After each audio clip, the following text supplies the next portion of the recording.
in terms of the first one. What we discussed was about the energy management, right? So what I'm talking about is one leg of the tripod is about the energy, right? In terms of how do you focus on energy, what are the rituals you do. So when I kind of went back, I realized that when it comes to rituals, there are only top 3 or 4 rituals which most of the top CEOs and entrepreneurs are doing.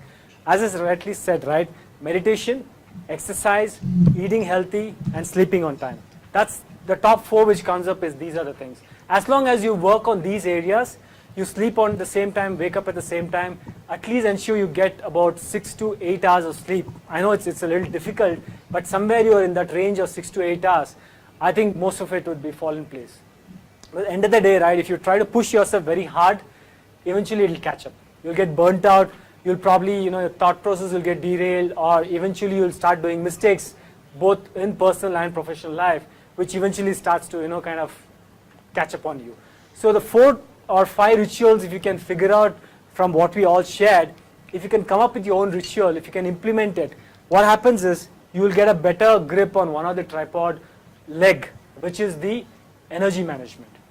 So any questions on the energy management part? Anybody's got any specific questions? So I can move on to the next leg of the focus management. The second leg is, right, in terms of what I'm talking about, is the focus management. In terms of how you focus and what you do. Because at the end of the day, it's all about where our focus is, right? Always remember this. Your energy goes where your focus is. It's as simple as that. I'll again repeat this. Your energy goes where your focus is. If your focus is on the right things in life, that's where your energy will go. But then, how do we condition the mind to focus on the right things?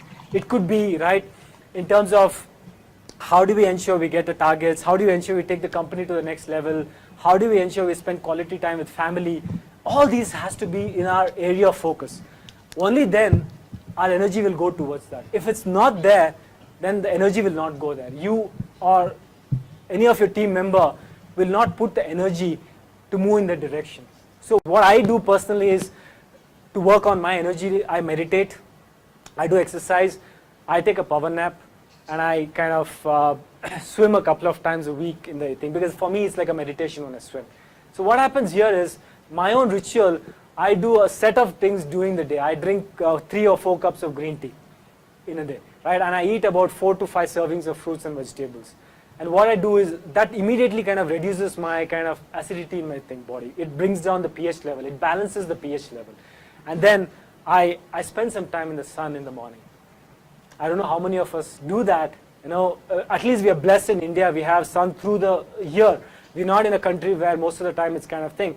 I spend at least about 5-10 minutes out in the sun, actually absorbing the sun rays. Believe me, it's a very, very important activity, because I come across a lot of people who are vitamin D deficiency. And that's a big kind of a thing happening in the urban sectors now. Because what happens is most of the time we are always indoor, in a car, inside, air-conditioned environment. We hardly spend time in the sun. So for me, I do a set of about 8-10 rituals every day to work on my own energy level. About Einstein, I know that. In terms of, that is there always. But at least in my own experience, I cannot have, my thought process won't fall in place if too many things are in. For me, it has to be minimum, not too many things all over. Just a pen or a pencil, my laptop is there, that's it, nothing else. For me, if it's cluttered, as Rita said, my thought process won't run. And it's a fact, because if I need to search for something for too long, right, what happens is, eventually, right, we lose the energy and I lose the focus. It's as simple as that, right? So coming back here in terms of the distraction part, yes, reducing the clutter, reducing the kind of connectivity in terms of how we're connected on a daily basis, works a lot on a focus management, right? So that's what I'm probably going to move on in terms of the next area. In terms of distraction, is focus in instant. How do you focus? How do you work on your focus? It's very easy saying that, hey, I'm kind of getting distracted, I'm doing multitasking, but then how do we focus? We have to focus, right? If we need to improve our game in life, we have to focus. It's the 24 hours. How do we ensure that we focused on what we're doing? Now that's a critical aspect. My when I'm working, when I'm doing leadership programs, when I'm working with a client one-to-one, say, okay, Satish, we know all this. I get distracted. I'm, doing multitasking. So, but how do you focus? Is there a recipe where it says, okay, I just do this and you focus? Yes, there is. At least to an extent where it's worked for me and it's also worked for my clients is brain. So what happens is there are billions and millions of it. It says always when you start a new habit, right, you do it for 21 days, what happens is the neural pathways get strengthened. It's like, you take a CD and scratch it. There's a line which happens. That's what happens. It takes, the physiology in your body, it takes about 21 days to kind of get that rhythm into it. Once that happens, it becomes a habit. That's why it's very difficult to break a bad habit also. If you're doing something from years and years, it's very difficult to break it. That's why it's very difficult to break probably if you're a smoker, to come out of smoking or any other kind of thing, because it's an extremely, of course, nicotine is a lot more different. It's one of the fastest kind of, it spreads in the bloodstream, I think much more faster than any other chemical like cocaine and all that. That's why it's very difficult to kind of leave smoking. But is it impossible to leave smoking? No, right? It is difficult, mind you. I was a chronic smoker at one time. I used to smoke 50 cigarettes. But it's been 10 years since now I stopped smoking. Because I realized that, look, if I need to do better in life, I need to give up on this habit. I did everything what is possible, but then I didn't give up. Eventually, that one thing worked for me, and it's been 10 years and not gone back to smoking. Right? Because I was also in the same kind of a thing at one point of time, corporate life, living out of a suitcase, and kind of doing all these things. But then stress got onto me. That's when probably start smoking. It became like to release stress. Then I had to break that habit. It took a lot of effort for me to realize how to break that habit. The reason is because I did certain habits for consecutive 21 days, and it helped me to break the habit of smoking. It's as simple as that. And there is science behind why the 21 days is required. Visualization is not just seeing things. We all have 5 sense organs, right? All of us have 5. 6th sense organ is a different thing, it's a gut feeling, but at least we have 5. The sense of smell, the sense of taste, the sense of touch, hearing, sight. 5. What you did here was, when I made you go through this exercise, activity, small activity, you activated the sense of touch. You felt the lemon. You activated the sense of sight. Most of you, right, saw that it was greenish yellow. And you activated the sense of taste.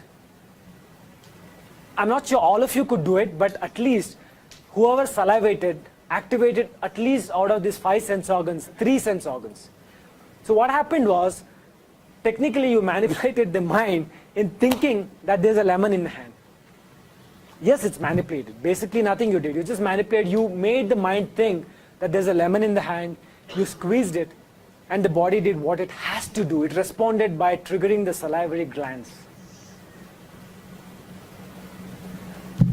Now you might ask, hey, come on, Satish, now how is this going to help me in breaking my own limiting belief? You have to see yourself doing what you think is impossible. Right? If you're thinking of doing certain things, like you said, Vijay, probably Sachin Tendulkar might have done that, I don't know. But I know for a fact, definitely India team did the visualization part every day for the last 3 years before they won the World Cup. Because Gary Kirsten and Paddy worked for 3 years before the India team won. And this was one of the activity they diligently did together. I was there with them for 4 hours. I was there when Sachin was there, Zahid was there, all of them were in the training session. And when they concluded the session, Gary Kirsten made them do this. He said, look, you guys need to visualize. He made them visualize even like how much people are sweating, how much people were holding on. So what happens is, like a lemon exercise, when you connect with all the sense organs, if not all, at least the 3 or 4 sense organs, the mind stops asking you a question. It just processes the data. Right? Like how the moment you squeeze the juice into your mouth, it never asked you. It just triggered the salivary gland to say, hey, that's what the body is supposed to do. Simple as that. Because what you did was, you operated at a subconscious level. I bypassed your conscious mode and went into the subconscious mode. If you know how to do it, you can technically do anything in life, as long as you believe that you can do it. Now you can say, hey, come on Satish, I want to do a startup in Moon or Mars. Can I visualize it and do, 100 times I'll visualize, I don't mind, but I want to set up a consulting firm in Mars. Is it practical? Can I do it? Do you believe in a gut? In the gut, do you feel it's possible? You can't fool your gut, because gut feeling, right, is the strongest, right? Why do you think the gut feeling is the strongest? Dhoni, he believes in his gut. He does some ridiculous decision. He used to give the ball to somebody at the last over, and we all switched off the TV, say, boss, for all the people here, and that guy actually won the match. So gut feeling, he plays a lot by his gut feeling. Why do you think he plays a lot? Because he believes in his gut. The gut, right, can never take you wrong. You know why? There's science behind this. Why do you think the gut feeling is the strongest? There's no emotions. Probably, there's science. I'm talking in terms of a specific reason why the gut feeling is strongest. I'll tell you why. The gut feeling is strongest because that's the only point in the human body where all the nerves gets interconnected behind. In the spinal cord, all the nerves of the body goes interconnect at that particular point just behind the gut. So when the feeling of the gut feeling comes in, right, that's why it's the strongest. The energy you feel, all of us have gone through gut feeling. Probably you might not be able to recollect it. You might have taken with the decision of X, you might have taken with the decision of Y. Believe me, your gut feeling is always right. It never leads you in the wrong direction. At times it can, but more often than not, it will help you to move in the right direction. How many of us can relate to this? The gut feeling.